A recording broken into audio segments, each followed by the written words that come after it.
বেশ নীরবে নিঃশব্দে আলোচনা শুনছি, আবার এর মধ্যে আশপাশ থেকে বিভিন্ন আওয়াজ শোনা যাচ্ছে। আমি আপনাদেরকে বিনীতভাবে অনুরোধ করতে চাই, সবাই নীরবতা অবলম্বন করুন এবং সবাই শৃঙ্খলা মেনটেন করে চলুন। আমরা কিছুটা অসুবিধা অনুভব করছি, হয়তো অনেকে দেখতে পাচ্ছি না, কিন্তু বিশাল বড় মনিটর আছে, অনেকগুলো মনিটর, এলইডি মনিটর রাখা আছে। অতএব আমরা যদি একটু ধৈর্য ধারণ করি, মনোযোগ দিয়ে কথা শুনি, তাহলে সেটা আমাদের উপকারে আসবে ইনশাআল্লাহ। আজকের এই মাহফিলে আসার আমাদের যে মূল উদ্দেশ্য, কোরআন এবং হাদিস থেকে আলো গ্রহণ করা, আমাদের জীবনকে কোরআনের আলোতে আলোকিত করা, আল্লাহ এবং তার রাসূল সাল্লাল্লাহু আলাইহি ওয়াসাল্লামের আদর্শে আমাদেরকে আদর্শবান হিসাবে গড়ে তোলা। আমরা সে আদর্শের সঠিক শিক্ষা গ্রহণ করবার প্রয়োজনে প্রত্যেকে ধৈর্য ধারণ করি, সবর করি এবং যে সমস্ত অসুবিধাগুলো আমাদের হচ্ছে, অনেকে দেখতে পাচ্ছেন না, সে অসুবিধাগুলো আজকের এই মাহফিলটি এই মাঠের প্রথম মাহফিল। ইনশাআল্লাহ কর্তৃপক্ষ পরবর্তীতে এই মাহফিল যখন আয়োজন করবে, আমরা আশা করব তারা এবারের ভুলগুলো শুধরে নিয়ে পরবর্তীতে দর্শকদের কোনো অসুবিধা যেন না হয় সেই দিকটি তারা বিবেচনা করবেন। আমি আপনাদেরকে ধৈর্য ধারণ করার অনুরোধ করছি। আপনারা সবাই সবর করে, ধৈর্য ধারণ করে নীরবে নিঃশব্দে আলোচনা শুনুন। আল্লাহ আমাদের সবাইকে তৌফিক দান করুন। আমাদের আশেপাশে যারা কথা বলছেন, যারা শব্দ করছেন, সে সমস্ত ভাইদেরকে আশপাশে ভাইয়েরা অনুরোধ করে, অনুনয় বিনয় করে, শক্ত ভাষায় নয়, কোমলতার সাথে, বিনম্রতার সাথে অনুরোধ করে তাদেরকে আমরা করজোড় করে, অনুরোধ করে, রিকোয়েস্ট করে তাদেরকে আমরা নীরব করি, নিঃশব্দ করি এবং নীরবে ওয়াজ এবং আলোচনা শোনার পরিবেশ যেন তারা করেন, সেজন্য তাদেরকে সহযোগিতা করি। মাশাআল্লাহ, অনেকখানি নিস্তব্ধ হয়েছে, বাকি যে আওয়াজ হচ্ছে সেটাও আমরা বন্ধ করার চেষ্টা করি। কোরআনের মজলিসে, কোরআনের আলোচনার মজলিসে যদি বিশৃঙ্খলা করা হয়, আলোচনা করা হয়, কথাবার্তা বলা হয়, অন্যকে শুনতে অসুবিধা সৃষ্টি করা হয়, তাহলে সেটা আলাদা একটা গুনাহের কাজ, যেটা ওয়াজের প্যান্ডেলে বসে এই গুনাহের কাজ কোন অবস্থাতে আমরা করতে পারি না। সেজন্য আমরা আশা করব শেষ পর্যন্ত ইনশাআল্লাহ আজকে এই 3 দিন ব্যাপী তাফসীর কোরআন মাহফিলের শেষ দিন, একবারে শেষ মুহূর্ত পর্যন্ত আমরা নীরব নিস্তব্ধ হয়ে আলোচনা শুনব। সারা দেশে যত শত সহস্র মাহফিল হচ্ছে, আজকের এই মাহফিল নানা কারণে অনন্য এবং একটা বিশেষ দৃষ্টান্ত স্থাপন করেছে। আজকের এই মাহফিলের অন্যতম বৈশিষ্ট্য হলো যে এই মাহফিলে গতানুগতিক মাহফিলগুলোর মতো গভীর রাত পর্যন্ত আলোচনা হয় না। এটি একটি ভালো দিক এবং একটি আদর্শ মাহফিলের অন্যতম পূর্ব শর্ত। গভীর রাত পর্যন্ত দূর দূরান্তে মাইক লাগিয়ে ওয়াজ মাহফিল আয়োজন করা কোনো আদর্শ মাহফিলের চিত্র হতে পারে না। সেই বিচারে, সেই দৃষ্টিকোণ থেকে আদ-দ্বীন ফাউন্ডেশনের আজকের এই মাহফিলটি অত্যন্ত চমৎকার এবং অসাধারণ মাহফিল। কারণ এই মাহফিলের গত 2 দিনের খবর আমি নিয়েছি এবং আজকের দিন সম্পর্কে আমি জেনেছি যে গভীর রাত পর্যন্ত এবং দূর দূরান্ত পর্যন্ত মাইক লাগিয়ে মানুষকে ডিস্টার্ব করার মতো মাহফিল এখানে হচ্ছে না। এটি একটি ভালো দিক। দ্বিতীয়ত হলো, ওয়াজ মাহফিল থেকে শুধুমাত্র ওয়াজ বা আলোচনা নয়, এখান থেকে দ্বীনি বই পুস্তক, কোরআন এবং হাদিসের আলোকে রচিত যে সমস্ত ধর্মীয় বই পুস্তক আমাদের প্রয়োজন হয়, সেই সমস্ত বইয়ের প্রয়োজন মেটাবার জন্য আপনারা জানেন এখানে 20-25টি বুক স্টলের ব্যবস্থা করা হয়েছে। বিশাল বড় বই মেলার আয়োজন করা হয়েছে। অর্থাৎ জ্ঞান বিতরণের 2টি মাধ্যম এখানে একসঙ্গে পাওয়া যাচ্ছে। আমরা কোরআন থেকে আলোচনা শুনছি, আবার কোরআন হাদিসের আলোকে রচিত বই পুস্তক আমরা সাথে নিয়ে যেতে পারছি। এটিও এই মাহফিলের একটি বিশেষ বৈশিষ্ট্য।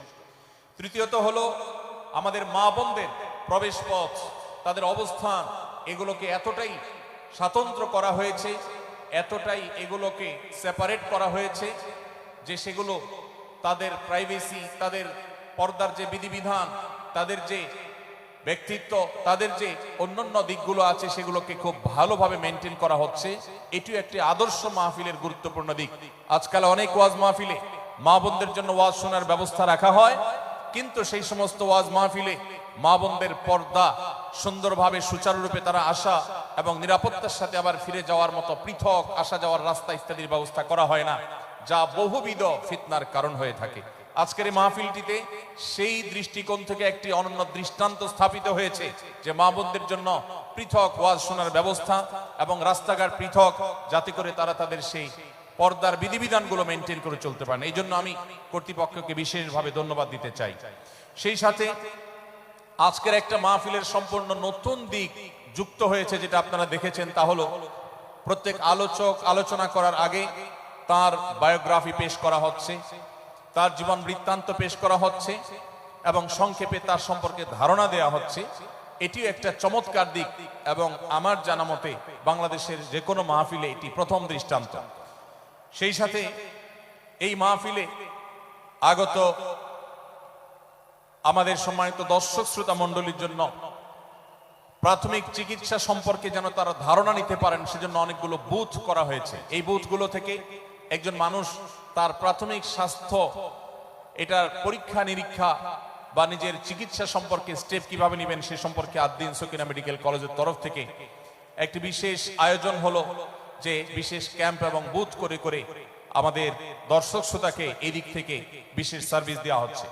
পর্যাপ্ত টয়লেটের ব্যবস্থা করার কথা আমি শুনতে পেরেছি, জানতে পেরেছি, এবং বক্তাদের আলোচকদের বিভিন্ন উক্তি সম্বলিত ফেস্টুন আমি দেখেছি, যেটা অত্যন্ত নতুন একটা দিক। যদিও সেখানে বক্তাদের ছবি না থাকলে, প্রিন্টেড ছবি না থাকলে সেটা ভালো ছিল।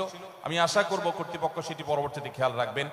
সেই সাথে আমি একটি বিশেষ অনুরোধ তাদেরকে করেছি, তা হলো এই 3 দিন ব্যাপী তাফসীল কোরআন মাহফিলে আলোচকগণ কোরআন এবং হাদিস থেকে যে সমস্ত আলোচনা বক্তব্য পেশ করেছেন এবং করবেন, তার সবগুলোর সামারি একটি স্মারক গ্রন্থ আকারে যদি প্রকাশ করা হয়, একটি স্মারক পুস্তিকা আকারে প্রকাশ করার পর যদি এটি বিতরণ করা হয়, তাহলে মাহফিলটি হারিয়ে যাবে না, মাহফিলটি আমাদের ঘরে ঘরে থেকে যাবে, আমাদের জীবনকে আলোকিত করবে।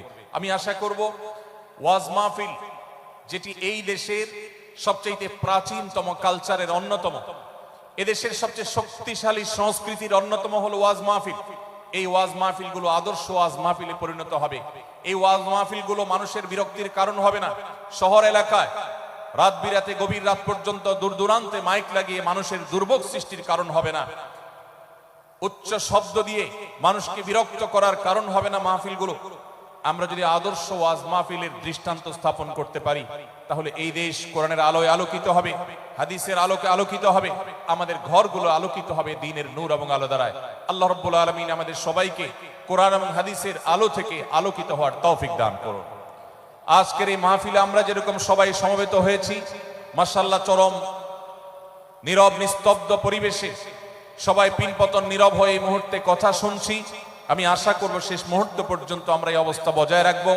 আরশে আজিমের মালিকের কাছে ফরিয়াদ করি, হে আল্লাহ, হে আরশের মালিক, আপনি আমাদের সবাইকে এখানে যেরকম একত্রিত হওয়ার তৌফিক দিয়েছেন, জান্নাতুল ফেরদাউসের আঙ্গিনায় প্রিয় হাবিব মুহাম্মদ মুস্তাফা সাল্লাল্লাহু আলাইহি সাল্লামের সাথে আমাদেরকে এরকম একত্র হওয়ার, সমবেত হওয়ার তৌফিক দান করুন, বলুন আমিন।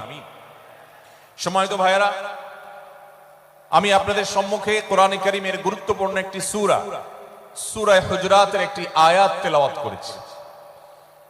সূরা হুজরাতের 7টি বিশেষ সামারি আপনাদের সামনে আমি তুলে ধরতে চাই। এই সূরার বিশেষ তাৎপর্য, এই সূরার যে বিশেষ বার্তা, আজ বাংলাদেশের যে সমাজ বাস্তবতা রয়েছে, সেই সমাজ বাস্তবতায় সূরাতুল হুজরাত প্রতিটি ঘরে ঘরে প্রত্যেক মুসলমানকে বারবার পাঠ করা, পুনর্পাঠ করা প্রয়োজন। আমার রব, আমার আল্লাহ যদি আমাকে শক্তি সামর্থ্য দিতেন, আমি আমার দেশের প্রত্যেক মুসলিম ভাইকে বোনকে হাত জোড় করে, অনুরোধ করে, অনুনয় বিনয় করে সূরাতুল হুজরাতের শুরু থেকে শেষ পর্যন্ত যে 18টি আয়াত রয়েছে, এই 18 আয়াতে ঐতিহাসিক যে 7টি বিশেষ বার্তা রয়েছে, সে বার্তাগুলো গ্রহণ করবার উদ্দেশ্যে বারবার অর্থ সহকারে সূরাতুল হুজরাত বুঝে বুঝে পড়া, এর তাফসীর দেখার, এর সামারিকে বারবার জানার জন্য আমি অনুরোধ করতাম। আল্লাহ তাআলা আমাদের সবাইকে সূরাতুল হুজরাত এর আলো দ্বারায় সবাইকে আলোকিত হওয়ার তৌফিক দান করুন।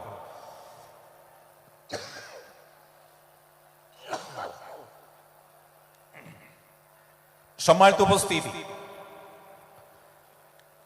আমি যে সূরার সামারি আপনাদেরকে বলতে যাচ্ছি, যে সূরাকে সামনে রেখে আজকের এই ঐতিহাসিক মাহফিলে কোরআনে কারীমের দেওয়া 7টি তার সমগ্র জীবনকে উৎসর্গ করেছেন, তা আপনার আমার হেদায়েতের জন্য, গোটা বিশ্ব মানবতার মুক্তির প্রয়োজনে, যিনি তার জীবনকে যৌবনকে শেষ করে দিয়েছেন, তার সমগ্র জীবনে কখনো ভোগ উপভোগ এটিকে কখনো তিনি প্রশ্রয় দেননি, প্রাধান্য দেননি। দিনাতিপাত করেছেন অত্যন্ত কষ্টের সাথে, শত সহস্র বাধার সম্মুখীন হয়েছেন, শুধুমাত্র কিয়ামত পর্যন্ত আগত সকল মুসলিম নরনারীর কাছে যেন কোরআনের বার্তা পৌঁছে যায়, সবাই যেন হেদায়েত প্রাপ্ত হয়ে যায়, সবাই যেন মুক্তি প্রাপ্ত হয়ে যায়, সবাই যেন জান্নাতি হয়ে যায়, সবাই যেন জাহান্নাম থেকে মুক্তি লাভ করে। এই উদ্দেশ্যে তার সমগ্র জীবনকে তিনি উৎসর্গ করেছেন, আমাদের হেদায়েতের জন্য, আমাদের কল্যাণের পথে আহ্বানের জন্য, আমাদের জান্নাতে নেওয়ার জন্য, যার সমগ্র জীবনে কখনো ভোগ উপভোগকে প্রশ্রয় দেননি, কষ্টে নিপতিত হয়েছেন। তিনি চাইলে মক্কার রাজত্ব করতে পারতেন, তিনি চাইলে মক্কার সবচেয়ে ভোগী মানুষ হতে পারতেন, কিন্তু সেটা না করে তিনি যে ত্যাগের দৃষ্টান্ত স্থাপন করেছেন, প্রিয় নবী মুহাম্মদ সাল্লাল্লাহু আলাইহি সাল্লামের সেই অবদানের স্বীকৃতি স্বরূপ আমরা তার নাম যখনই শুনবো সাল্লাল্লাহু আলাইহি সাল্লাম বলে তার প্রতি আল্লাহর রহমত যেন, অনুগ্রহ যেন নাজিল হয় সেজন্য দোয়া করব।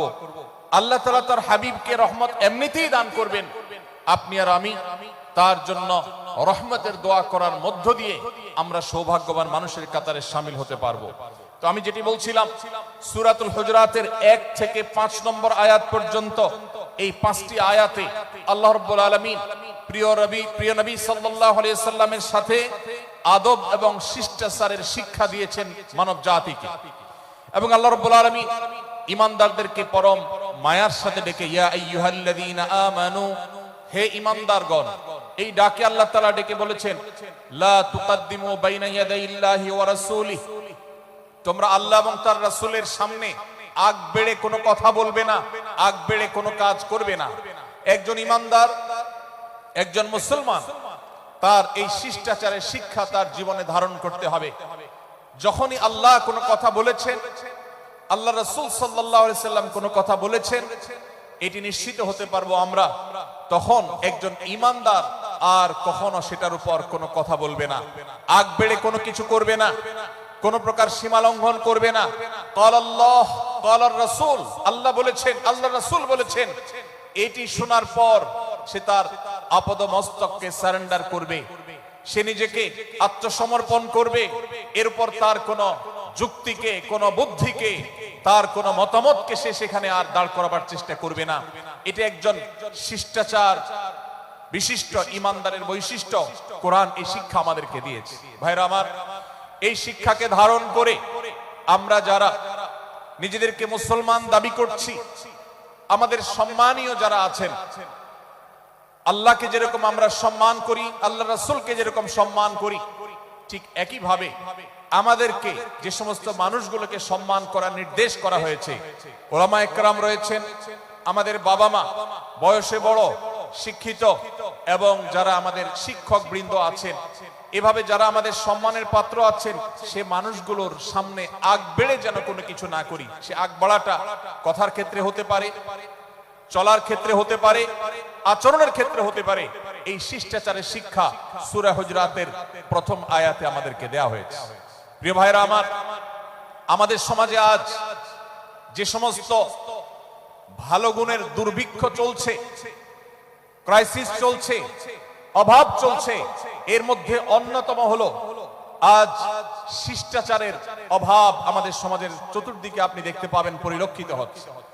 আমাদের শিশু থেকে নিয়ে কিশোর, যুবক থেকে নিয়ে মধ্যবয়স্ক, সকল শ্রেণী মানুষের মধ্যে আজ আদব এবং শিষ্টাচারের ভয়াবহ অভাব আমরা দেখতে পাচ্ছি। বিশেষ করে পশ্চিমা সংস্কৃতিকে আমাদের এই স্বদেশে, আমাদের এই মুসলমানদের সমাজে জোর করে পুশ করাবার, সে সমস্ত এজেন্ডাকে বাস্তবায়ন করবার যে প্রচেষ্টা এদেশের এক শ্রেণীর মানুষকে করতে দেখা যায়, তারা এদেশের সমাজের খাঁজে বাজে থাকা ইসলামের কৃষ্টি কালচার এবং সংস্কৃতিগুলোকে ধুয়ে মুছে পরিষ্কার করবার জন্য শত সহস্র উদ্যোগ নিয়েছে। আমাদেরকে কোরআনের শিক্ষা ধারণ করে, কোরআনের শিক্ষাকে প্রচার করে, কোরআনের শিক্ষাকে প্রতিষ্ঠিত করে ব্যক্তির মধ্যে, ঘরে, পরিবারে, সমাজে, রাষ্ট্রে, সংবিধানে, আইনে, সংসদে, সর্বত্র কোরআনের শিক্ষাকে বাস্তবায়ন করে সেই সমস্ত বিন্দেশী অপসংস্কৃতি চাপিয়ে দেওয়ার ষড়যন্ত্রকে মোকাবেলা করতে হবে ইনশাআল্লাহ। ভাইরা আমার, আর সেজন্য সূরা হুজরাতের এই শিষ্টাচারের শিক্ষা আমাদের জীবনে খুবই গুরুত্বপূর্ণ। আমরা যখনই কোনো সম্মানীয় ব্যক্তির কাছে আমরা থাকব, তাদের কথার উপরে কথা বলা, তাদের সাথে তর্ক করা, তাদের সামনে আগ বেড়ে কথা বলা, এমনকি তারা যখন চলবেন তাদের সামনে সামনে হাঁটা, এই সবগুলো কোরআনের এই শিষ্টাচারের যে শিক্ষা আছে এর পরিপন্থী। প্রিয় নবী সাল্লাল্লাহু আলাইহি সাল্লামের সময়কার একটি ঘটনা, এক ব্যক্তি তার বাবার সাথে হেঁটে যাচ্ছিলেন, বোঝা যাচ্ছিল না যে তাদের মধ্যে বাবাকে সন্তানকে। অনেক সময় বাপ সন্তানের বাহ্যিক ভাবে দেখে বোঝা যায় না, এরকম কোন কোন ক্ষেত্রে হয়। জিজ্ঞেস করা হলো তাদেরকে, তোমাদের মধ্যে বাবাকে সন্তানকে? বলা হলো যে অমুক বাবা অমুক সন্তান। তখন নির্দেশনা দেয়া হলো যে সন্তান তার হাঁটা এবং চলার মধ্য দিয়ে এই বিনয়ের প্রকাশ ঘটাতে হবে, আনুগত্যের প্রকাশ ঘটাতে হবে, সম্মান এবং শ্রদ্ধার প্রদর্শন করতে হবে, যার মধ্য দিয়ে বোঝা যায় যে কে সন্তান আর কে বাবা। এর জন্য জিজ্ঞেস করতে না হয়। আজ আমাদের যারা তরুণ আছি, আমরা যুবক আছি, আমরা অনেকেই পশ্চিমা সংস্কৃতি দ্বারা প্রভাবিত হয়ে আমরা শিষ্টাচারের এই গণ্ডি এবং সীমানা পার হয়ে চলে গেছি। কোরআন আমাদেরকে শিষ্টাচারের শিক্ষা দিচ্ছে যে আমরা সিনিয়রদের সামনে বিনয়ের সাথে আচরণ করব, তাদের সামনে সামনে চলা থেকে বিরত থাকব, যথাসম্ভব তাদেরকে অনুসরণ করার চেষ্টা করব, তাদের সাথে কথা হবে, তাদের আগ বেড়ে কথা হবে না, তাদের কোনো জিজ্ঞাসা থাকলে সেটার উত্তর হবে বিনয়ের সাথে। এই শিষ্টাচারের শিক্ষা আমাদেরকে দেয়া হয়েছে, শিষ্টাচারের অংশ। আল্লাহ তাআলা আমাদেরকে এই শিষ্টাচার আমাদের জীবনের প্রত্যেকটা পদে পদে ধারণ করার তৌফিক দান করুন, বলুন আমিন। ভাইরা আমার, সূরা হুজরাতের দ্বিতীয় যে শিক্ষা, সেই শিক্ষাটা বর্ণিত হয়েছে এই সূরার 6 থেকে 8 নম্বর আয়াত।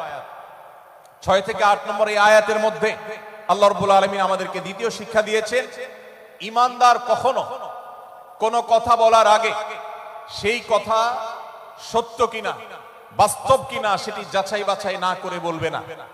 ঈমানদার কখনো গুজবে কান দিবে না। ঈমানদার কখনো শোনা কথার উপরে ভিত্তি করে কোনো সিদ্ধান্ত গ্রহণ করবে না। এই শিক্ষাটাও আজকের বাস্তবতার আলোকে আমাদের সমাজের জন্য অত্যন্ত গুরুত্বপূর্ণ এবং প্রয়োজনীয়। প্রিয় ভাইরা আমার, আমাদের চতুর্পাশে যদি আমরা তাকাই, আমরা দেখতে পাবো সোশ্যাল মিডিয়াতে, ফেসবুকে আজকাল কোনো তথ্য উপাত্ত পেলে সেটার পরখ করা ছাড়া, যাচাই বাছাই করা ছাড়া, সত্য অসত্য নিরূপণ করা ছাড়া আমরা অনেকে সেটার প্রচার প্রচারণায় নেমে যাই। আমরা অনেকে সেটার শেয়ার দেওয়া শুরু করে দেই। আমরা অনেকে এটার উপর ভিত্তি করে অনেককে নিন্দা মন্দ করা শুরু করে দেই। এমনকি আজ আমরা যেই জায়গায় দাঁড়িয়ে আছি, বাংলাদেশের যে সামাজিক বাস্তবতা, সেই বাস্তবতার আলোকে বলা যায় অনেক সময় অনেক ব্যক্তিকে সমাজে মিডিয়ার মাধ্যমে নানাভাবে হয়রানি করে তাকে খারাপ মানুষ হিসাবে, কালপ্রিট হিসাবে দেখানো হয়, অথচ তার দোষ, যে সমস্ত দোষের কথা তাকে বলা হয়, যে সমস্ত দোষে তাকে দোষী বানানো হয়, সে সমস্ত দোষ থেকে তিনি শত সহস্র গুণ পবিত্র এবং পরিচ্ছন্ন। ভাইরা আমার, আজকের এই বাস্তবতায় আমাদেরকে বিশেষ করে লক্ষ্য রাখতে হবে যে আমরা যেই কোনো মূল্যে, যেই কোনো ভাবে যেন কোনো প্রকার শত শত হাজারো মানুষের কষ্টের কারণ হয়েছে। প্রিয় ভাইরা আমার, ধর্ম হোক আর রাজনীতি, বিনোদন হোক আর আনন্দ হোক, যেই কোনো নামে যদি শব্দ সন্ত্রাস সৃষ্টি করে বা অতিরিক্ত শব্দ দূষণ করে, শব্দ সৃষ্টি করে মানুষকে অতিষ্ঠ করার কারণ হয়, সেটা কোনো সভ্য সমাজের দৃশ্য হতে পারে না।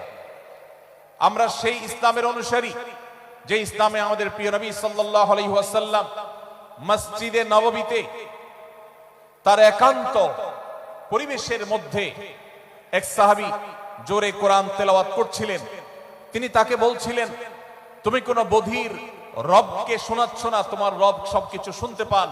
অতএব তুমি তোমার এই উচ্চ কণ্ঠের তেলাওয়াত দিয়ে আশপাশে মানুষের ডিস্টার্বের কারণ হবে না। আমরা সেই ইসলামের অনুসারী। অতএব ওয়াজ মাহফিলের মাধ্যমেও যাতে কোনো মানুষ অতিষ্ঠ না হয়, মাইক ব্যবস্থাপনা সেভাবে করাটা মাহফিল কর্তৃপক্ষের যেমন কর্তব্য, ঠিক একইভাবে রাজনৈতিক সভা সমাবেশের নামে কিংবা বিয়ে বিনোদনের নামে যদি শব্দ সন্ত্রাস করা হয়, শব্দ দূষণ করা হয়, অতিরিক্ত শব্দ